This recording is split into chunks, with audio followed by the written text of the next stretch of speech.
So the theme today is wonder. Wonder and creation. We are here in the midst of our creation series, and here in week 3 we talked about the first story of creation. In week 1 we talked about the second story of creation last week, and now we sort of take a time out and just talk about wonder and how wonder is connected not only to how we understand creation, but wonder is also connected to worship itself. And a thesis of the day, that the ability to see the wonder of God's creation is connected to the ability to see the wonder of God. Said in the negative, if we can't see the wonder of God's creation, we often don't see the wonder of God. To experience the wonder of God is to experience the worship of God. Well, don't take my word for it. Take the word of some real experts that we all remember. Martin Luther, one of my favorite quotes from Martin Luther. God writes the gospel not in the Bible alone, but also on the trees and in the flowers and the clouds and stars. The Bible itself, in so many different places, teaches us how the creation itself speaks of the worship of God. From the psalm, let every creature praise God's holy name forever and ever. From another psalm, let the heavens rejoice, let the earth be glad, let the sea resound, let the fields be jubilant. From Isaiah, the mountains and the hills will burst forth into song before you, and the trees of the field will clap their hands. And then, of course, Jesus' own words in the Gospel of Luke. I tell you, if my followers didn't say these things, the stones themselves would cry out. Sometimes it is easy for us to see the glory of God in creation. Sometimes it is hard. Richard Rohr has this great quote about wonder. This is a quote from Richard Rohr. A pilgrim must be a child who can approach everything with an attitude of wonder, awe, and faith. Pray for wonder, awe, desire. Ask for God to take away your sophistication and cynicism. Ask God to take away restlessness and the anxious heart of the tourist, that always needs to find the new, the more, the curious. Recognize yourself as a pilgrim, as one who has already been found by God. And as I said, sometimes it is easy. Sometimes if you're at the Grand Canyon, you're standing on the edge of that thing. As I told you several years ago when we got back from there, I literally burst into tears at my first sight of the Grand Canyon. I could not believe the majesty of the beauty of that place. Sometimes it is very easy to see nature and to see the handiwork of God, and other times it's hard. North Central Expressway for you right there. It's hard in other ways, though. It's hard because we get distracted. This guy here, David Ulin, has written this book called The Lost Art of Reading, Why Books Matter in a Distracted Time. And this is a wonderful quote from him. Check this out. He said, I became aware in an apartment full of books that I could no longer find within myself the quiet necessary to read. He said he was always getting distracted. He would run over to the computer and he would check his Facebook and he would check his Twitter and he would turn on his TV and see what was going on there. And a friend would call on his cell phone. And he realized there were 1,000 distractions. Surrounded by books in his own apartment, he could not find the time to read. So he said, what I'm struggling with is the encroachment of the buzz. The sense that there's something out there that merits my attention. The implication of this encroachment for the buzz for the spiritual life are obvious. If it's difficult to achieve the mental silence except for the words to read a book, it's every bit as hard or more so to find the mental space for contemplative prayer.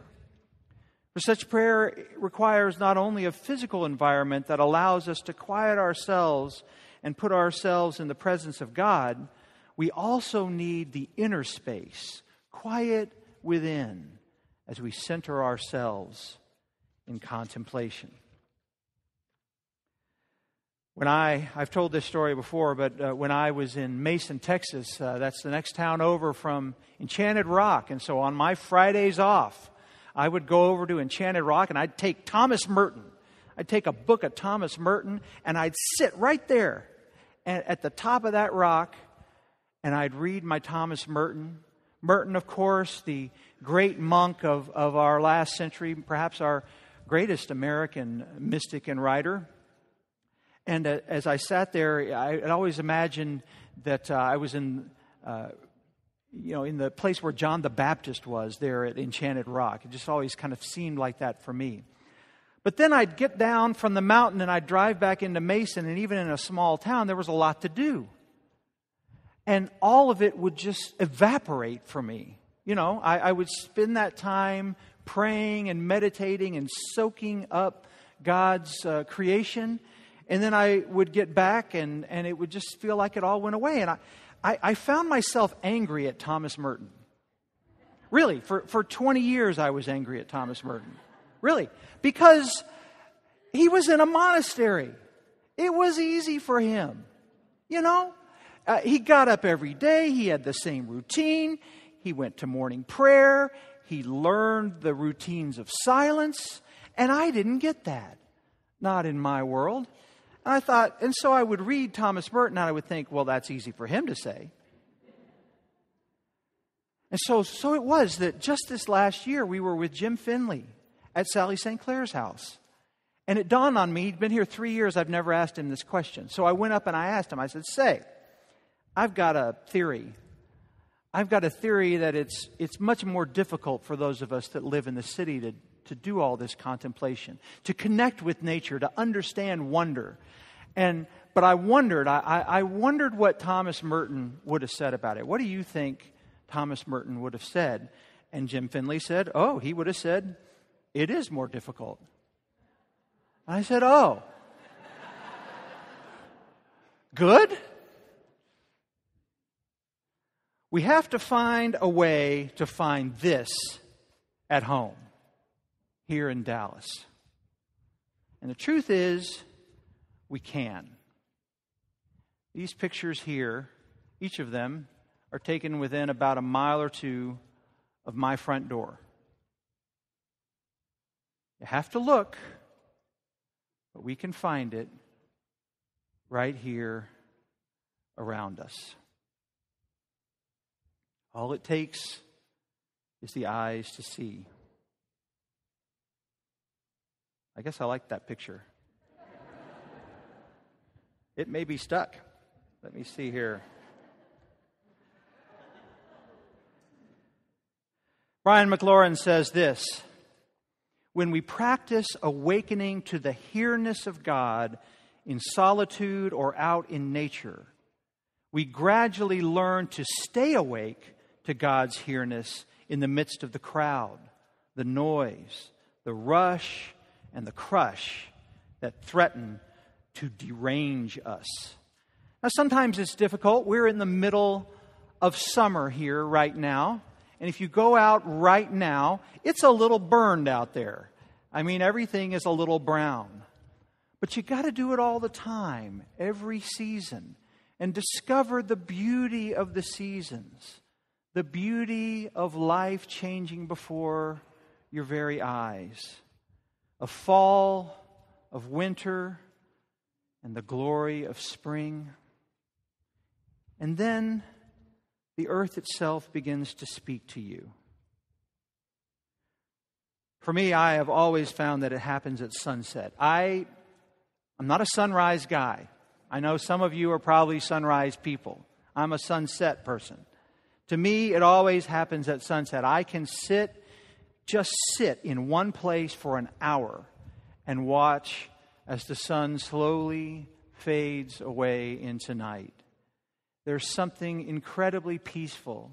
There's something incredibly meditative as we watch the light first come up and then slowly drift off into the darkness of the night.